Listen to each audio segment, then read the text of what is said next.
Bonjour, je suis Alice et voici un extrait de mon prochain cours vidéo. On va maintenant mettre le châle en forme sur la surface de blocage. Donc là, moi, c'est le tapis de blocage artisanal. Donc c'est un tapis de yoga découpé et de manière à pouvoir l'assembler en forme de châle pour que le châle soit soutenu à toutes ses pointes. Donc je vais le mettre à plat, bon, sur l'endroit, ça sera encore mieux.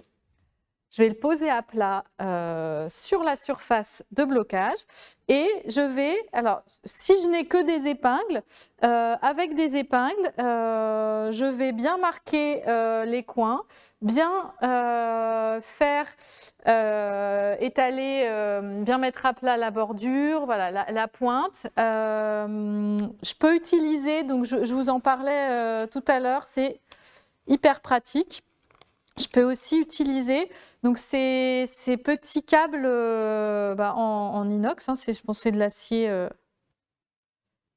inoxydable. Alors attention à vous quand vous les dépliez parce que ça sort,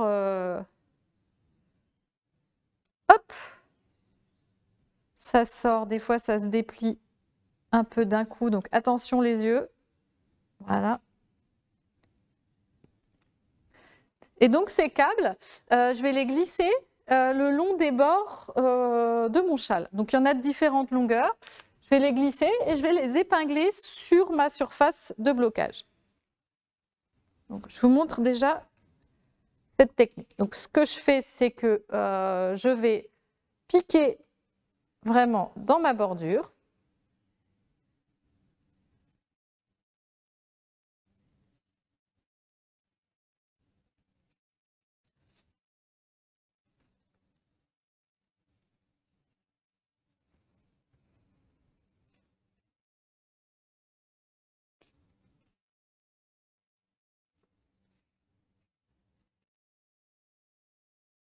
Hop.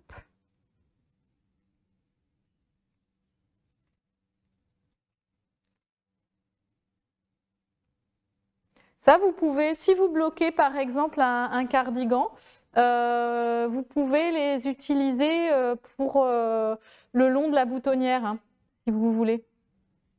Si vous avez une boutonnière à redresser, voilà, tout ce que vous avez à mettre en forme bien droit à plat, n'hésitez pas à utiliser les câbles. Hop, voilà, donc là j'arrive au bout de mon câble. Donc je vais déjà l'épingler pour le tenir en place.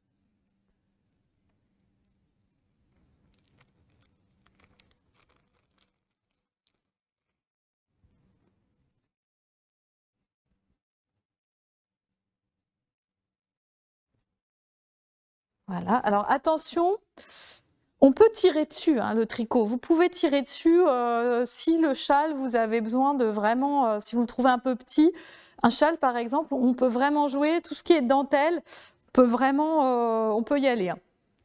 Mais il n'y a pas forcément besoin, ça dépend du type de fil. Hop, moi là je ne vais pas trop tirer dessus parce que c'est un châle plutôt rond, douillet. Voilà, j'ai pas envie d'écarter les mailles non plus. J'ai envie que par exemple, toutes les parties jersey là, entre les fleurs, elles restent bien, voilà, que ça fasse bien cosy, épais. Si j'avais bloqué un châle en dentelle, et on le verra tout à l'heure avec un échantillon, j'aurais pu tirer plus dessus. Mais là, je veux garder l'aspect un peu épais du tricot.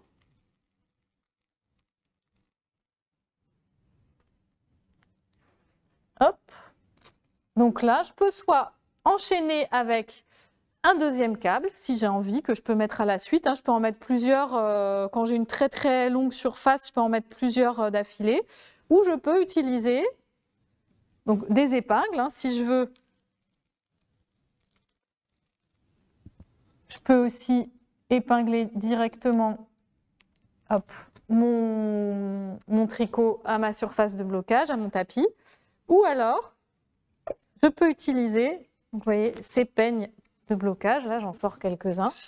Et par exemple, là, pour ma pointe, si je veux faire ma pointe bien pointue, tchouk, je peux mettre les peignes. Donc les peignes aussi, c'est super pour bloquer. Pareil, vous pouvez en mettre tout le long d'une boutonnière de cardigan.